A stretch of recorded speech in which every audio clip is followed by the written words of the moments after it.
اللهم صل على محمد وعلى آل محمد وبارك وسلم. اعوذ باللہ من الشیطان الرجیم. بسم اللہ الرحمن الرحیم. یا ایہا الذین آمنوا لا تقولوا راعنا وقولوا انظرنا واسمعوا. صدق اللہ العظیم.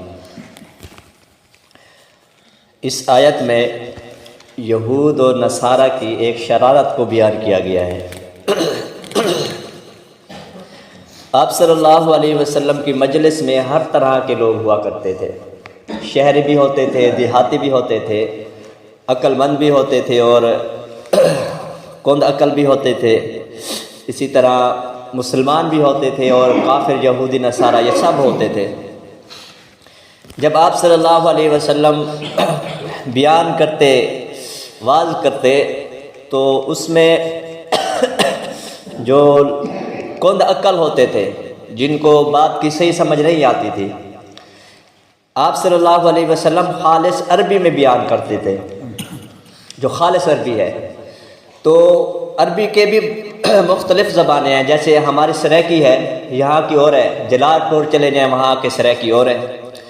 جھنگ چلے جائیں وہاں کے سرائکی اور ہے. سرائکی میں فرق ہے تو سرائکی، لیکن سرائکی میں فرق ہے. اب جو عام لوگ ہوتے ہیں ان کو جلال پور والوں کی سمجھ نہیں آتی، جھنگ والوں کی بھی سمجھ نہیں آتی. جو پڑھے لکھے ہوتے ہیں وہ تو سمجھ جاتے ہیں سرائکی کو، لیکن جو ہمارے بالکل گئے گزرے لوگ ہوتے ہیں ان کو دوسرے علاقوں کی سرائکی سمجھ نہیں آتی. اسی طرح حضور صلی اللہ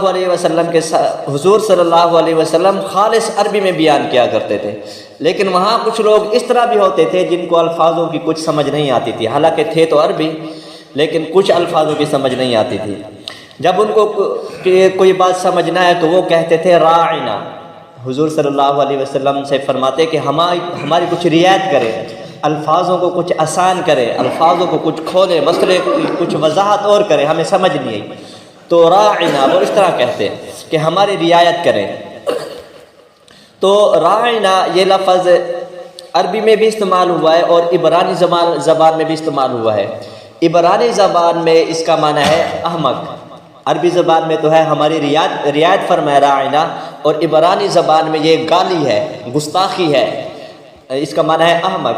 تو وہاں کے جو یہودی اور نصارہ تھے وہ عربی زبان سمجھتے تھے، تو ان کو موقع مل گیا. اب جو مسلمان تھے وہ تو اس کو صحیح معنوں میں استعمال کر رہے تھے راعنا کہ ہماری رعایت فرمائے. وہاں جو یہودی اور نصارہ بیٹھے تھے وہ اس کو کہتے تھے راعنا، وہ اس سے معنی لیتے تھے احمق، نعوذ باللہ. حضور صلی اللہ علیہ وسلم کی گستاخی کرتے اور راعنا کہہ کے پھر ہنستے تھے ایک دوسرے کو دیکھ کے، ہم دیکھو گستاخی کر رہے ہیں ان کے نبی کے اور ان کو علم بھی نہیں ہے. اب جو وہاں مسلمان ہوتے تھے وہ تو یہی سمجھتے تھے کہ یہ بھی کہہ رہے ہیں کہ ہماری رعایت فرمائے، لیکن یہودی اس سے گستاخی والا معنی لیتے. اسی طرح راعنا اس کا اگر اسی الفاظ کے ساتھ پڑھا جائے راعنا تو اس کا معنی بنتا ہے ہماری رعایت کریں. اگر اس کی عین کو تھوڑا کھینچے راعینا تو اس کا معنی بن جاتا ہے اے ہماری بکریوں کے چرواہے. تو یہودی یہاں وہاں جو بیٹھے ہوتے تھے منافق، وہ کہتے تھے، تھوڑا کھینچ لیتے تھے جان بوجھ کر راعینا راعینا. تو اس طرح وہ حضور صلی اللہ علیہ وسلم کی گستاخی کرتے تھے اور مسلمانوں کو بھی علم نہیں ہوتا تھا اور کسی کو محسوس بھی نہیں ہوتا تھا. وہ یہی سمجھتے تھے جیسے ہم کہہ رہے ہیں راعینا راعینا، یہ بھی اسی طرح کہہ رہے ہیں. جیسے ایک بار آپ صلی اللہ علیہ وسلم گھر میں تھے تو ایک یہودی آیا. یہودی نے دروازہ کھٹکھٹایا تو حضرت ام عائشہ رضی اللہ تعالیٰ ایک سائڈ پہ ہو گئی، پردے میں ہو گئی. تو یہودی اندر آیا، وہ کہنے لگا السلام علیکم، یعنی کہ السلام علیکم نہیں کہا، لام کو میم کو کھا گیا، السلام علیکم. جیسے جلدی میں ہمارے لوگ بھی کچھ ایسے کہہ دیتے ہیں. تو سلام کرنا اس کا تو مطلب ہے کہ تم پر اللہ کی طرف سے سلامتی ہو، السلام علیکم. یہ کہ السلام علیکم اس کا معنی ہے تم پر موت واقع ہو. تو اس نے جلدی میں آ کے، وہ ایسے شرارتیں کرتے رہتے تھے، تو اس نے جلدی میں آ کے اس طرح کہہ دیا. تو اندر سے حضرت ام عائشہ رضی اللہ تعالیٰ عنہ وہ سن رہی تھی، تو اس نے غصے میں آ کے کہا علیک السلام و لعنت، تم پر موت واقع ہو، تجھ پہ لعنت واقع ہو. تو جس طرح آگے بات کی جائے، اگر کوئی یہودی صحیح اس طرح کوئی بات کہتا تو اس کو جواب اسی طرح دیتے تھے. تو آپ صلی اللہ علیہ وسلم جواب میں فرما دیا علیکہ، وعلیکم السلام نہیں کہا، علیہ کا کہہ دیا کہ تجھ پر بھی یہی ہو جو تو نے میرے لیے مانگا ہے۔ تو سلام کرنا یہ اچھی بات ہے، لیکن جواب دینا قرآن میں آیا ہے کہ وَإِذَا حُيِّيتُم بِتَحِيَّةٍ فَحَيُّوا بِأَحْسَنَ مِنْهَا أَوْ رُدُّوهَا، اگر کوئی تم کو سلام کرتا ہے تو تم اس کو اچھے طریقے سے جواب دو۔ اب یہ اچھا طریقہ کیا ہے؟ مثال کے طور پہ کوئی آ کے کہتا ہے السلام علیکم، تو ہم اب اس سے اچھا طریقہ یہ ہے کہ ہم کہیں وعلیکم السلام ورحمۃ اللہ، ہم ورحمۃ اللہ بڑھا دیں، یہ اچھا طریقہ ہے۔ اگر کوئی آ کر کہتا ہے السلام علیکم ورحمۃ اللہ، تو ہم آگے اور بڑھا دیں وعلیکم السلام ورحمۃ اللہ وبرکاتہ، ہم برکاتہ کے لفظ کو بڑھا دیں۔ اگر کوئی آ کے پورا سلام کرتا ہے السلام علیکم ورحمۃ اللہ وبرکاتہ، تو اب اس کا اچھا طریقہ یہ ہے کہ ہم مسکرا کر، اس نے آ کے جس انداز سے جواب دے، ہم اس کے اچھے طریقے سے، یعنی ہم مسکرا کر جواب دیں وعلیکم السلام ورحمۃ اللہ وبرکاتہ۔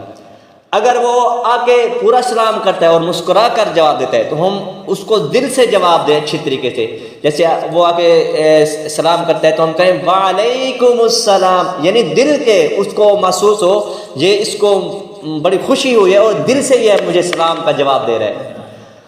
تو ایک یہ بھی طریقہ ہے کہ اگر کوئی آ کے سلام کہتے ہیں تو ہم تھوڑا کھڑے ہو جائیں اس کی عزت کے لیے وعلیکم السلام ورحمۃ اللہ۔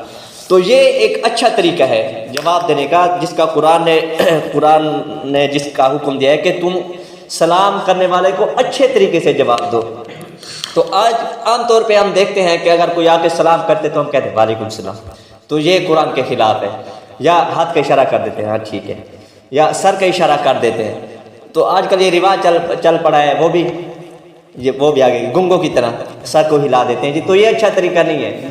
تو اگر جس انداز سے سلام کرنے والے کا جو انداز ہے، تو ہم اس سے بھی اچھا انداز اپنائیں، اور یہ قرآن کا حکم ہے وَإِذَا حُيِّيتُم بِتَحِيَّةٍ فَحَيُّوا بِأَحْسَنَ مِنْهَا أَوْ رُدُّوهَا، اس کو اچھے طریقے سے جواب دو۔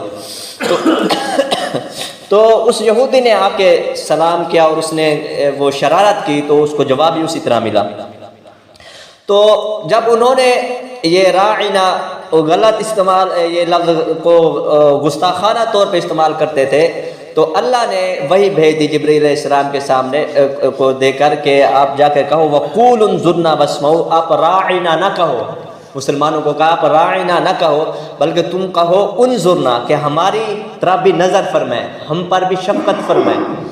تو اب اس کا معنی جو ہے وہ ٹھیک ہے۔ اب جو یہودی اور نصرانی تھے، جو شرارتی لوگ تھے، وہ اس سے اور معنی نہیں لے سکتے تھے، راعنا کا معنی اور بھی نہیں کر سکتے تھے، لیکن انظرنا تو اسی کو بیان فرمایا یا ایھا الذین آمنوا، اے ایمان والو، لا تقولوا راعنا، کہ تم راعنا نہ کہو، کیونکہ اسے یہودی اور دوسرے لوگ غلط معنی لیتے تھے۔